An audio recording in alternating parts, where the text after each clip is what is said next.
اللہ من الشیطان الرجیم بسم اللہ الرحمن الرحیم۔ اسلام ان آور لائف یہ ایک اسلامی یوٹیوب چینل ہے جس پہ مفتی سجاد حسین قادری صاحب روزانہ درس قرآن پاک ترجمہ اور تفسیر بیان فرماتے ہیں۔ اس چینل کی ویڈیو کو لائک، چینل کو سبسکرائب اور بیل آئیکن کو پریس کر کے اور ویڈیوز کو دیکھ کے آپ اپنی دنیا اور آخرت کو سنوار سکتے ہیں۔ یا ایھا الناس قد جاءکم برہان من ربکم وانزلنا الیکم نورا مبینا فاما الذین آمنوا باللہ واعتصموا بہ فسیدخلہم فی رحمۃ منہ وفضل ویہدیہم الیہ صراطا مستقیما۔ یہاں پہ اللہ تبارک و تعالی نے پوری دنیا کے اندر جتنے بھی لوگ موجود ہیں سب کو خطاب فرمایا ہے۔ پہلے یہودیوں سے بات کی ہے، پھر عیسائیوں کے ساتھ، اب جتنے بھی دنیا کے اندر انسان موجود ہیں یہ بات سب کے ساتھ ہو رہی ہے۔ تو اللہ تبارک و تعالی نے ارشاد فرمایا یا ایھا الناس قد جاءکم برہان من ربکم، فرمایا اے لوگو قد جاءکم تمہارے پاس آئی ہے برہان، دلیل من ربکم تمہارے رب کی طرف سے، یعنی تمہارے رب کی طرف سے تمہارے پاس دلیل آ چکی ہے۔ وانزلنا الیکم نورا مبینا، اور ہم نے تمہاری طرف ایک روشن نور نازل فرما دیا ہے۔ دو چیزیں اللہ تبارک و تعالی نے یہاں بیان فرمائی ہیں۔ ایک اللہ تبارک و تعالی کی طرف سے دلیل ہے تمہارے پاس، کل کو تم کھڑے ہو کہ یہ نہیں کہہ سکتے کہ پروردگار ہم تجھے مانتے تو کیسے مانتے۔ وہ دلیل کیا ہے؟ دلیل اللہ تبارک و تعالی نے اپنے محبوب کو بنایا ہے۔ دیکھیں اس کائنات کا ذرہ ذرہ جو ہے نا یہ اللہ تبارک و تعالی کی وحدانیت کی دلیل ہے، لیکن رب نے اپنے دلیل جو بنائی ہے نا، فرمایا ہے تو سارے پہاڑ، آسمان، زمین سارا کچھ اسی کا بنایا ہوا ہے اور دلیل بھی اسی کے لیے ہے، لیکن اس کے باوجود اس نے دلیل کس کو بنایا ہے؟ فرمایا میں دلیل صرف اور صرف اپنے محبوب علیہ الصلوۃ والسلام کو بنا رہا ہوں۔ کیسے؟ اب دیکھیں پہاڑ آپ کو نہیں بتا سکتے کہ خدا ہے، کیونکہ پہاڑ تو بولتے نہیں ہیں، زمین وہ آپ سے بولتی نہیں ہے، کلام نہیں کرتی ہے، آسمان آپ سے کلام نہیں کرتا۔ فرمایا کوئی ایسا ہو جو انہیں بول کر، انہیں چل کر، انہیں کھا کر، انہیں پی کر ہر چیز دکھائے اور دکھانے کے بعد انہیں سمجھائے کہ لوگوں خدا موجود ہے۔ اب دیکھیں آقا علیہ الصلوۃ والسلام جس معاشرے کے اندر حضور تشریف لائے ہیں وہ معاشرہ کیسا؟ جس معاشرے کے اندر حرام عام ہے، زنا عام ہے، شراب تو ویسی ان کی گھٹی کے اندر ہے، پورا کا پورا معاشرہ خراب ہو اور پورے معاشرے کے اندر ایک ہی شخصیت 40 سال کے بعد کھڑا ہو کے کہے کہ یار خدا ہے، اور ایک ہے، لوگ اس سے پوچھے کہ دلیل کیا ہے، وہ کہے فقد لبثت فیکم عمرا من قبلہ، فرمایا میں نے 40 سال تمہارے اندر نہیں گزارے۔ جب حضور علیہ الصلوۃ والسلام نے فرمایا نا کہ خدا ایک ہے تو لوگوں نے کہا جی دلیل کیا ہے؟ تو آپ نے ارشاد فرمایا فقد لبثت فیکم عمرا من قبلہ، میں کہ سب سے بڑی بات یہ ہے خدا ہے، اس کی سب سے بڑی دلیل یہ ہے کہ میں تمہارے پاس 40 سال گزار کے کھڑا ہوا ہوں۔ اب کیا مطلب ہے اس کا؟ وہ خدا کے ایک ہونے کی دلیل مانگ رہے ہیں، حضور فرما رہے ہیں میں نے تمہارے ساتھ زندگی گزاری ہے۔ مطلب کیا ہے کہ آپ اندازہ کر لو، غور کر لو کہ ایسا معاشرہ جہاں پہ کوئی بچ ہی نہیں سکتا ہے، ٹھیک ہے، ایک عادت ہوتی ہے چھپ کے کی جا رہی ہے، ایک سرعام کی جا رہی ہے، باپ بھی کر رہا ہے بیٹا بھی کر رہا ہے، شراب ہے باپ بھی پی رہا ہے بیٹا بھی پی رہا ہے، زنا ہے وہ بھی عام ہو رہا ہے، فحاشی عام ہو رہی ہے، ہر چیز عام ہونے کے باوجود ایک شخصیت 40 سال تک اس کے دامن اقدس پر کوئی دھبا نہ لگے تو کوئی تو ہے جس نے اس کو بچا کے رکھا ہوا ہے۔ پھر اس کے بعد ایک سب سے بڑی بات دیکھیں، حضور علیہ الصلوۃ والسلام کے جسم مبارک کو اللہ تعالیٰ نے بطور دلیل ہی بنایا ہے، ٹھیک ہے۔ انبیاء جتنے بھی آئے ہیں نا وہ معجزات لے کے آئے ہیں، لیکن حضور علیہ الصلوۃ والسلام کے وجود کو اللہ تعالیٰ نے معجزہ بنایا ہے۔ آپ سر کے بالوں سے لے کر آپ جناب اعلیٰ پاؤں تک، قدم مبارک کی تلووں تک جو ہے وہ آپ چلے جائے، جو اس جسم کا جو حصہ ہے ہر لحاظ سے معجزہ ہے۔ بال مبارک ہے، ہزاروں حدیثیں موجود ہیں اس پر کہ جہاں بھی بال مبارک موجود ہے وہاں پہ باعث برکت ہے،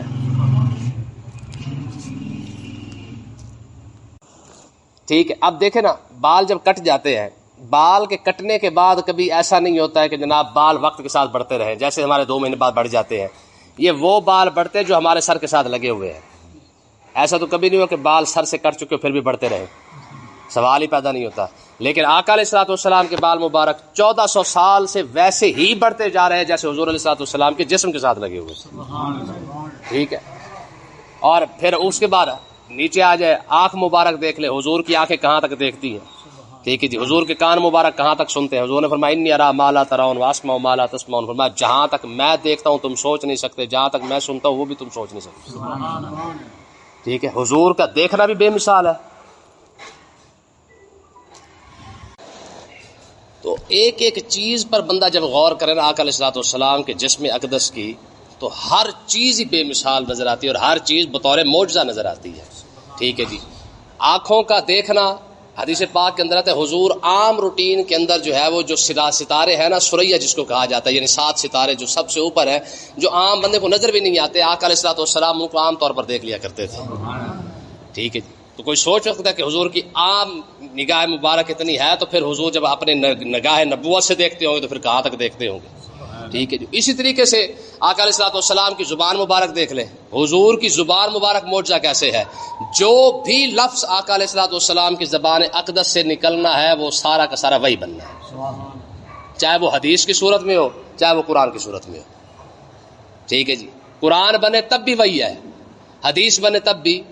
کیوں؟ کیونکہ قرآن مجید کی آیت ہے کہ مطلب ہے کہ میرا محبوب وہ ہے کہ نہ یہ اپنی مرضی سے تو بولتا ہی نہیں, ينطق عن الهوى ان هو الا وحی یوحى. میرا محبوب تب ہی بولتا ہے جب اللہ تعالیٰ کی مرضی شامل ہوتی ہے.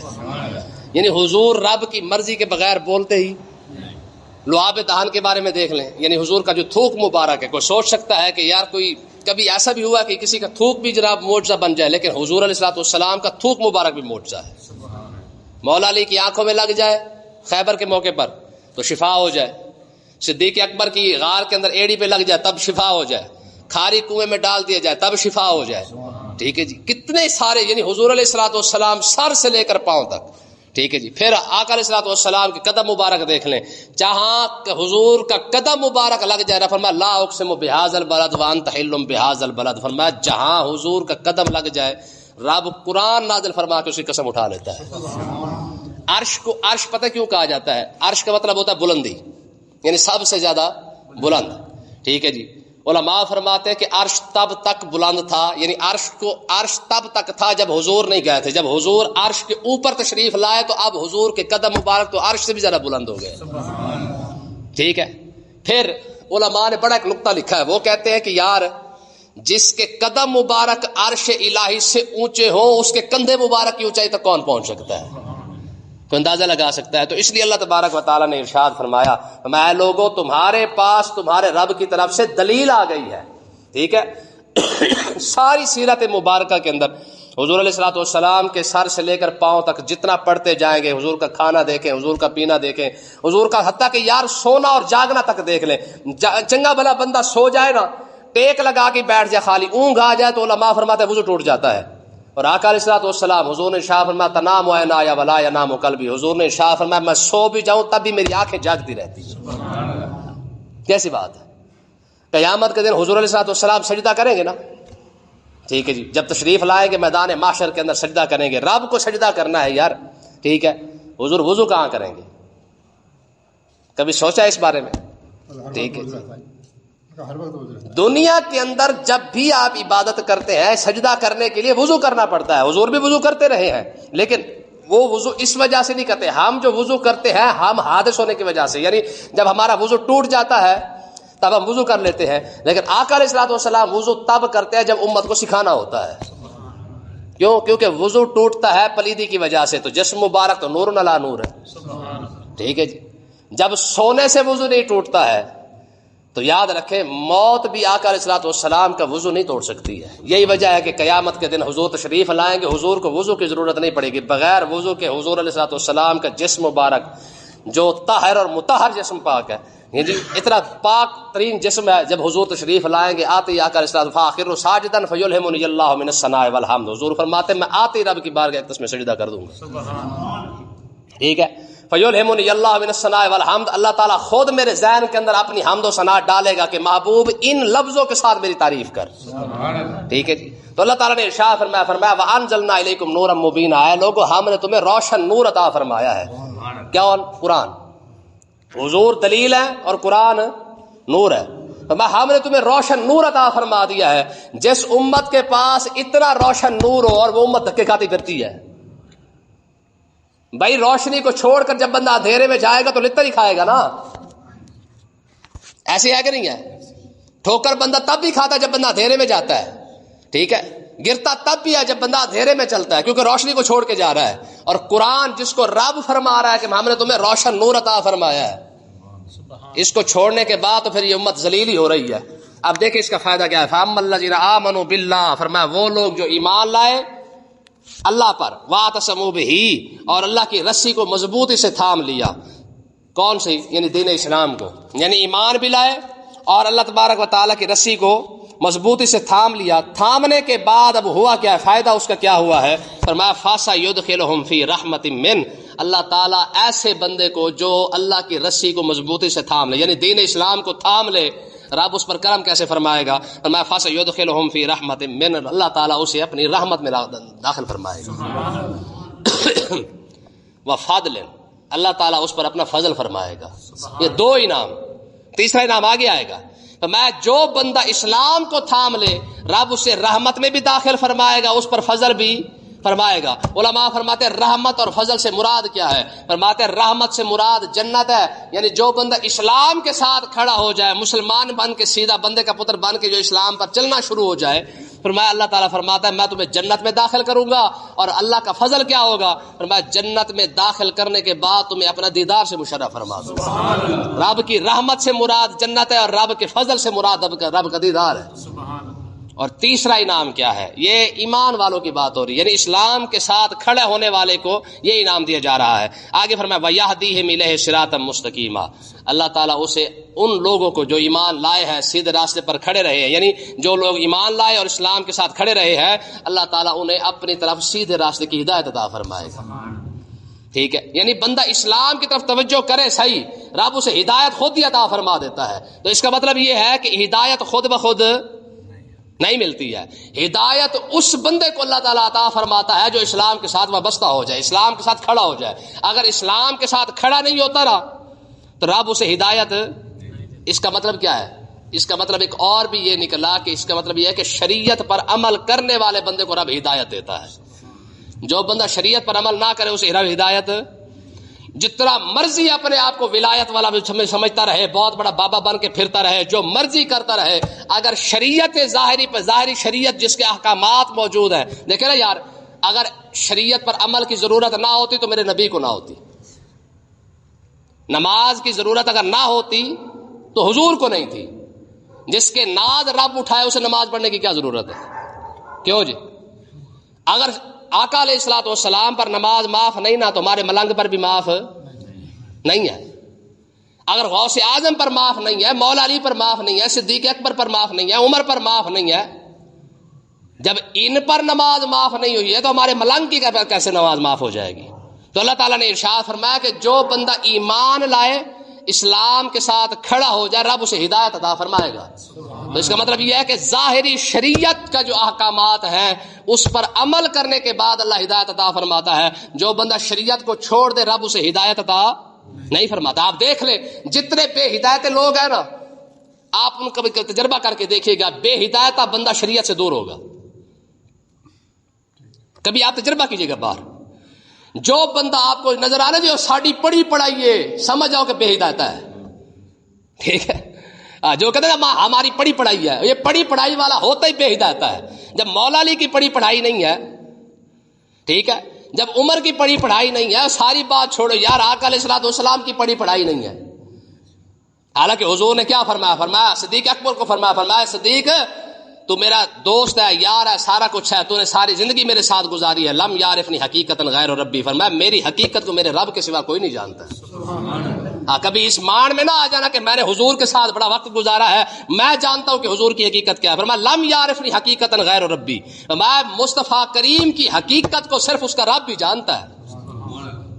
حضور نے ایک مقام پر ارشاد فرمایا لی ما اللہ وقت لا یسونی ملک مقرب ولا نبی مرسل. حضور نے فرمایا میرا رب کے ساتھ ایسا وقت بھی آتا ہے نہ وہاں پہ کوئی فرشتہ آ سکتا ہے نہ کوئی رسول آ سکتا ہے. ٹھیک ہے, جب حضور رب کے اتنے خاص قرب میں جانے کے باوجود نماز معاف نہیں ہے, حضور فرمایا کہ میرا وہ وقت بھی آتا ہے لا لی ما اللہ وقت لا یسونی مالک مقرب، میں جتنا مرضی مقرب فرشتہ بھی ہو میں اس وقت میرا رب کے ساتھ ایسا بھی خاص وقت ہوتا ہے کہ اس وقت کے اندر جبریل بھی نہیں آ سکتا بیچ میں. کیسی بات ہے.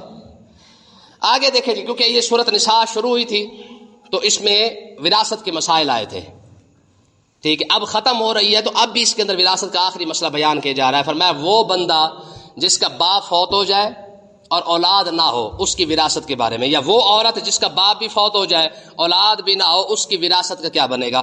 آخری آیت یہاں پہ اللہ تبارک و تعالیٰ نے بیان فرما کے سورۃ النساء کو مکمل کیا ہے. فرمایا یستفتونک، اے محبوب آپ سے فتویٰ پوچھتے ہیں، قل اللہ یفتیکم فی الکلالہ، آپ انہیں فرما دے اللہ خود فتویٰ عطا فرماتا ہے. کس کے بارے میں؟ کلالہ کے بارے میں. کلالہ کس کو کہتے ہیں؟ جس کا باپ بھی نہ ہو، جس کی اولاد بھی نہ ہو. یعنی ایسا بندہ جس کو ہم آپ زبان میں کیا کہتے ہیں؟ چھڑا جی، یعنی کلا کلا، ٹھیک ہے جی. یعنی جس کی اولاد بھی نہیں ہے اور باپ وغیرہ بھی نہیں ہے، ٹھیک ہے.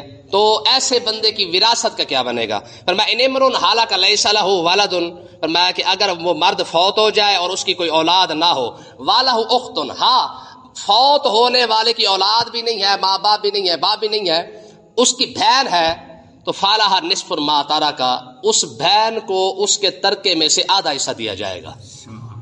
یعنی ایسا بندہ فوت ہو جائے جس کی بہن موجود ہو اور کوئی مطلب ہے کہ اس کے اولاد نہیں ہے، تو اس بہن کو اس کے مال کا آدھا حصہ دیا جائے گا. وَهُوَ يَرِثُهَا إِن لَّمْ يَكُن لَّهَا وَلَدٌ، اگر بہن فوت ہو جائے اور ایک بھائی موجود ہو، یہاں تو بھائی فوت ہوا نا اور بہن موجود تھی، تو بہن کو بھائی کا آدھا حصہ دیا جائے گا، ٹھیک ہے. اور وَهُوَ يَرِثُهَا، اگر بہن فوت ہو جائے تو إِن لَّمْ يَكُن لَّهَا وَلَدٌ، اگر بہن کی اولاد نہ ہو تو بھائی کو سارا مال دیا جائے گا. بات سمجھ آ گئی؟ آگے دیکھیں جی. فَإِن كَانَتْ اثْنَتَيْنِ، اگر مرنے والے کی مرد ہو یا عورت ہو، اگر اس کی دو بہنیں ہوں، بھائی نہیں ہے، دو بہنیں ہیں، تو فَلَهُمَا الثُّلُثَانِ مِمَّا تَرَكَ، پھر ان دونوں بہنوں کو تیسرا حصہ دیا جائے گا مال کا. یعنی 100 میں سے 33 روپے اگر بنتے ہیں تو تیسرا حصہ دو بہنوں کو دے دیا جائے گا. وَإِن كَانُوا إِخْوَةً رِجَالًا وَنِسَاءً، اگر مرنے والے کی ایک بہن ہو اور ایک بھائی ہو تو کیا ہوگا؟ فَلِلذَّكَرِ مِثْلُ حَظِّ الْأُنثَيَيْنِ، پھر دو بہنوں کے برابر ایک بھائی کو حصہ دیا جائے گا. ٹھیک ہے جی. یعنی اسے کر لیے جائیں گے، بھائی کو بہنوں کا جتنا حصہ بنے گا 2 حصے بہنوں کو دے دیے جائیں گے، 1 حصہ بھائی کو دے دیا جائے گا، باقی جو بچے گا اسے ورثاء میں تقسیم کر دیا جائے گا. یبین اللہ لکم، اللہ تعالیٰ تمہارے لیے بیان کرتا ہے، ان تدلوا، تاکہ تم گمراہ نہ ہو جاؤ. مطلب کیا ہے کہ اس کا وارث ہے کوئی نہیں، تو یہ نہ سمجھے کہ ہر بندہ وارث بن کے نہ آ جائے. فرمایا یہ اس کے وارثین موجود ہیں، اگر بعد میں کوئی ہے وہ یہ نہ کہے جناب ہمیں تو پتہ نہیں تھا. واللہ بکل شیء علیم، اللہ تعالیٰ ہر شے کا جاننے والا ہے. اس نے سورۃ نساء کے شروع میں بھی اس کے احکامات بیان فرما دیے، آخر میں بھی اس کے احکامات بیان فرما دیے. اللہ تعالیٰ سمجھنے کی توفیق عطا.